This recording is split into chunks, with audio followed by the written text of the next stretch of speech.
I let my mother move in after her stroke. I cooked her meals, took her to appointments, bathed her.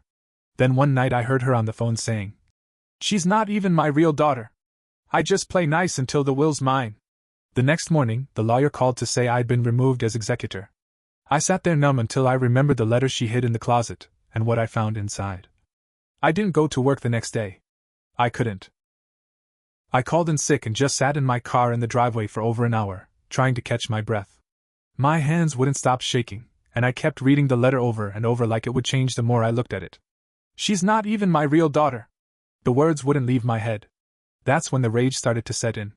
Not just sadness or betrayal, actual rage. The kind you feel deep in your chest, like it's vibrating in your bones. I spent 34 years thinking Evelyn was my mother. I remembered her putting Neosporin on my skin knees, yelling at me for talking back to teachers, buying me my first bra in some dingy Walmart. I remembered the year I had pneumonia and she stayed up all night, checking my temperature and feeding me ice chips. It all felt real. But now it just felt like part of a deal I never knew I signed. She didn't love me. She used me. And worse, she took my love and loyalty and spat on it. I quit my job for this woman. Spent thousands of dollars. Canceled a trip to Florida I'd been planning for over a year. My boyfriend left me because you're always putting her first. And now I knew why. Because I thought she was my mother. But she wasn't. She was my uncle's sister. Nothing more. And to her, I was just a stray. The next time I looked at her, I saw it all different. Her eyes, her voice, the way she acted like a queen in my house. Every time she rolled her eyes at my cooking. Every time she said, "Well, if you loved me, you know what I want." It was all a game to her. And the lawyer call? That was the final punch. All that talk she made about, "When I'm gone, you'll be taken care of." It was just bait. She had pulled the rug out from under me the minute she was done needing me. But here's the thing. Evelyn might be good at hiding things, but she forgot who she raised. I learned everything from watching her. I know how she lies. I know how she manipulates people. And now, I was going to use every bit of that against her. I started with her pills. She took 7 different meds a day, 2 in the morning, 4 at night, and 1 as needed for anxiety. I didn't mess with the doses. I'm not a monster. But I started labeling things wrong. Moved bottles around. Hid her backup refills. Let her get nervous. Confused. She'd shout, "Where's the little blue one?" And I'd say, "You don't take a blue one." She'd panic, but she wasn't sure anymore. She started scribbling notes, trying to keep track, and I'd quietly throw them away. Then I disconnected the landline while she slept. She tried calling her lawyer again a few days later. Said she had one more change to make. When the phone didn't work, she told me to fix it. I told her I'd call the company in the morning. I didn't. Instead, I logged into her email. She used the same password for everything. Precious 1988. That was the year I was born. Sick twist, right? I printed out every exchange between her and her lawyer. She had taken me off the will. Replaced me with some cousin I'd never even met. A woman named Valerie who lived in Indiana and hadn't visited in 15 years. And Evelyn told her lawyer I was becoming unstable. Said I was acting aggressive and stealing from her purse. Unreal. She wasn't just cutting me out. She was building a case against me. In case I retaliated. She planned every angle. So I decided to hit where it hurt the most. Her reputation. I went to her church. Sat through service. Afterward, I pulled the pastor aside and told him I had concerns about her mental health. He said, "Oh, we've always known Evelyn was particular." I smiled and said, "She's been lying to everyone. She tells people I'm her daughter, but she's not my real mother. I found paperwork. She was never even granted custody." He looked stunned. I handed him a copy of the birth certificate and the letter. Told him she lied to the state. Lied to doctors. Lied to the entire church. He promised to pray on it. The next Sunday, she wasn't asked to join the women's group meeting. She noticed. "What's going on?" she asked me. "Why is Mary acting cold?"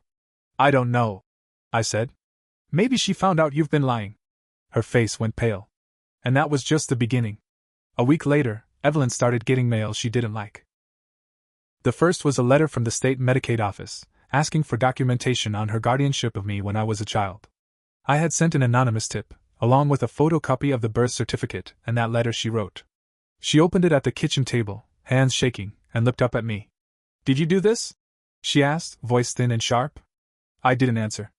Just stared at her. "You're going to ruin everything," she hissed.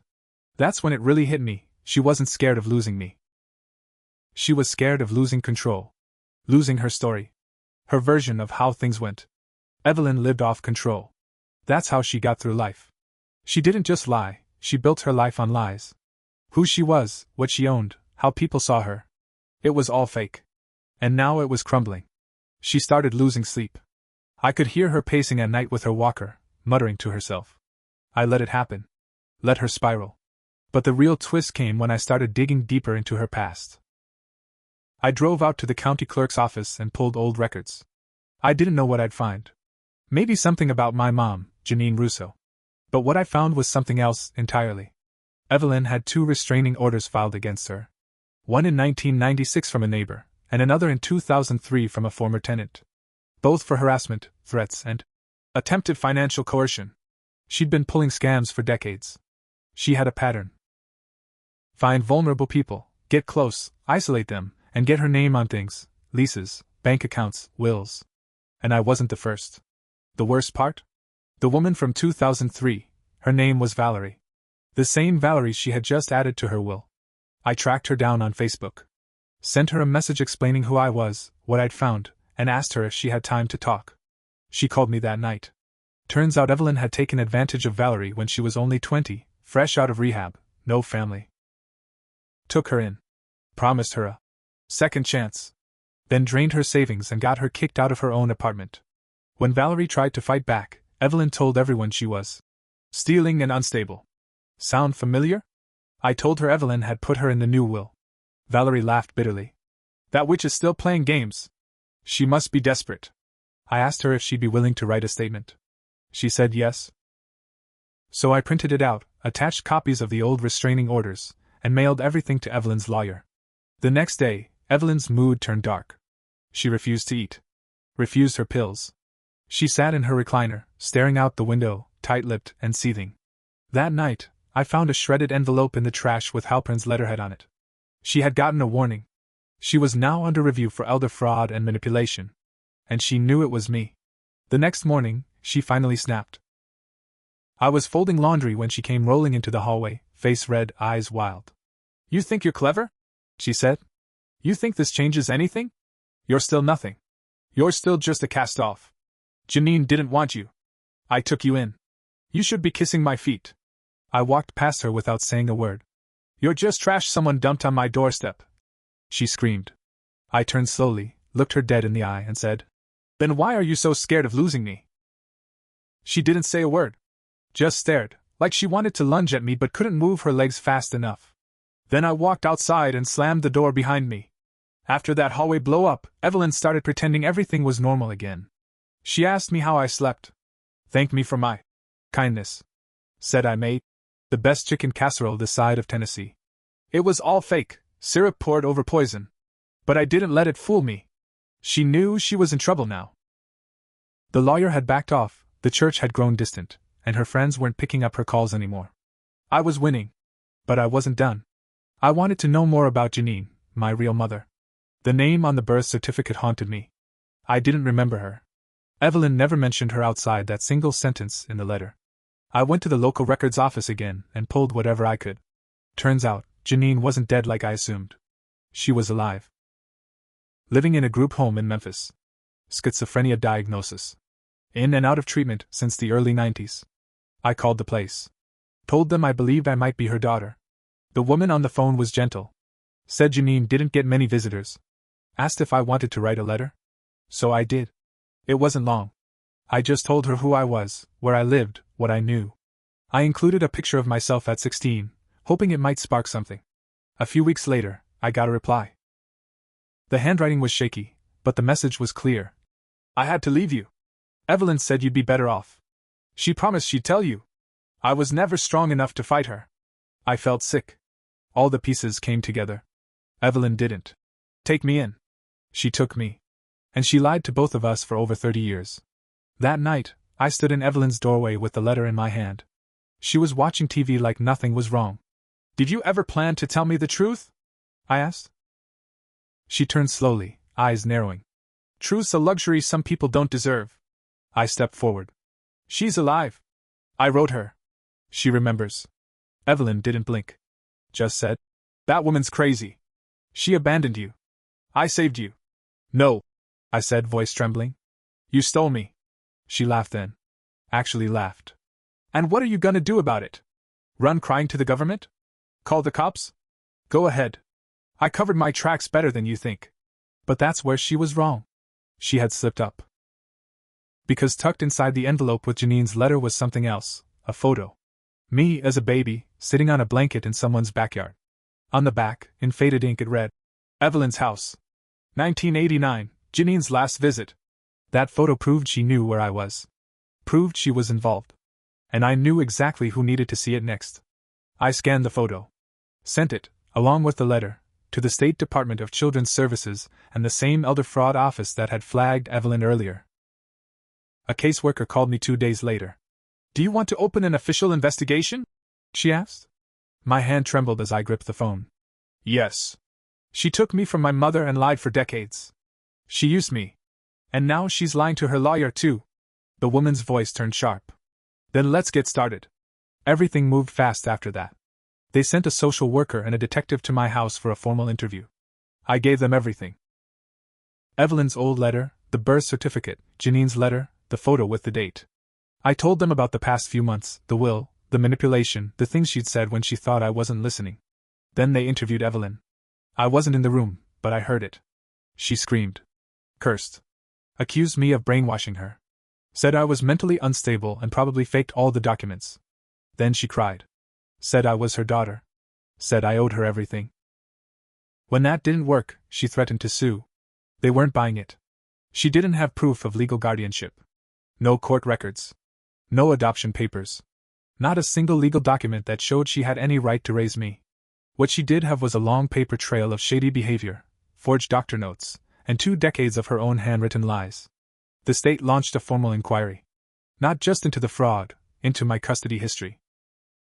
If Evelyn had lied to get government benefits while claiming me as her dependent, that was a crime. If she had changed my school forms, medical history, or used my information for her benefit, it was all on the table. And guess what? She had. The bombshell dropped when they traced a series of Social Security claims filed under my name, starting when I was 5. Disability payments. Food stamps. All tied to me. All paid to her. They added welfare fraud to the case. I moved her into a care facility after they froze her accounts. She cried. Cried like she meant it. But I didn't help her pack. She left in silence. Her name was stripped from the house deed. Turns out, she had forged my signature trying to sneak it into her name. For estate planning. I had that reversed. Her lawyer dropped her. Valerie, the cousin she'd written into her will, filed a civil suit against her for the trauma and damages from 20 years ago. It reopened her old restraining order and helped my case even more. Then, the big one came. The IRS.